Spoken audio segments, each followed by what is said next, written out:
সম্ভবত সরকারি নির্দেশনাটা আপনি পেয়ে গেছেন যে ক্যাসিনো খেললে কি পরিমাণ জরিমানা এবং অর্থদণ্ড সহ জেলও হতে পারে। তো এই অ্যাপস গুলো কিভাবে আপনার মোবাইলে আসা বন্ধ করবেন এই বিষয়টা আপনাকে আজকে শেখানো হবে। তো দেরি না করে চলুন মোবাইল স্ক্রিনে যাওয়া যাক। যারা অভিজ্ঞ আছেন ভিডিওটি স্কিপ করতে পারেন। সর্বপ্রথম যেটা করতে হবে সেটা হচ্ছে আপনি আপনার সেটিংসে চলে যাবেন। সেটিংসটা কোথায়? এই তো দেখতে পাচ্ছেন, এই তো এখানে সেটিংসে আপনি ঢুকে যাবেন।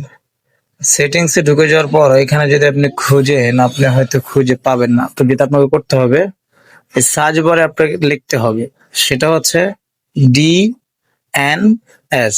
ডিএনএস লেখে যদি আপনি সার্চ দেন তাহলে অনেক সময় নাও আসতে পারে। আপনি যেটা করবেন, আবারও সার্চ দিবেন। সার্চ দিয়ে দেখবেন এখানে চলে আসছে, এই যে এখানে দেখেন প্রাইভেট ডিএনএস।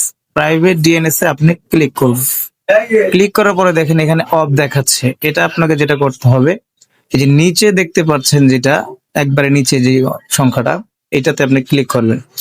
ক্লিক করার পরে এখানে দেখতে পারবেন ডিএনএস অ্যাড্রেস। ডিএনএস অ্যাড্রেস আপনার এখানে থাকবে না লেখাটা, লাস্টে শুধু ডিএনএস অ্যাড্রেস থাকবে। আপনি এইখানে যেটা করবেন সেটা হচ্ছে এখানে লিখবেন DNS@adgard.com, DNS.adgard.com লিখে সেভ করবেন। সেভ করার সাথে সাথেই আপনি দেখতে পারবেন এটা আপনার সেট হয়ে গেছে। তো এখান থেকে আপনি সরাসরি ব্যাগে যাবেন। তো ব্যাগে যাওয়ার পরে আরেকটা কাজ আপনাকে করতে হবে, এটা হচ্ছে নিচে একটু স্ক্রল করে যাবেন, আবারও সেটিংসে চলে যাবেন। এই যে গুগলে ঢুকবেন। এখানে গুগলে ঢোকার পরে আপনি দেখতে পারবেন অল সার্ভিসে ক্লিক করবেন।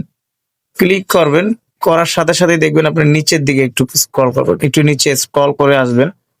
আসলে দেখতে পাচ্ছেন এই যে এখানে এখানে শো করতেছে অ্যাডস নামে, অ্যাডস এ ঢুকবেন। ঢোকার পরে দেখবেন এখানে দেখাচ্ছে ডিলেট অ্যাডভার্টাইজ আইডি।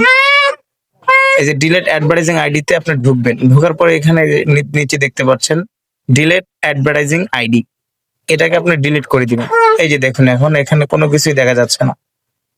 আজ থেকে দূর হয়ে গেল আপনার অযথা বাড়তি অ্যাড গুলো আসা। ধন্যবাদ সবাইকে, ভালো থাকবেন সবাই।